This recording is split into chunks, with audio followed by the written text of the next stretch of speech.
எத்தனை சாமி வந்ததையா, இது எந்தெந்த சாமி தந்ததையா, எத்தனை பாட்ட சொன்னதையா, அத சுத்துற பூமி கண்டதையா,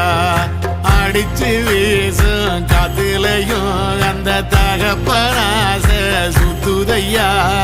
பிடிச்சு பூக்கும் விதையிலும் ஒரு வம்சத்து கதையே உள்ளதையா, 100 தலைமுறை சேர்ந்து செதுக்குன ஈர நலம் இது பாறையா, வாழும் வரையிலும் நீயும் விதைக்கிற கடமை இருக்கு கேளையா, கோடி விளக்காயேந்தி கிடந்த வீடும் இருண்டது ஏனையா, மாட விளக்கா நீயும் வரத்தான் வீடும் ஏங்கி நிக்குதையா.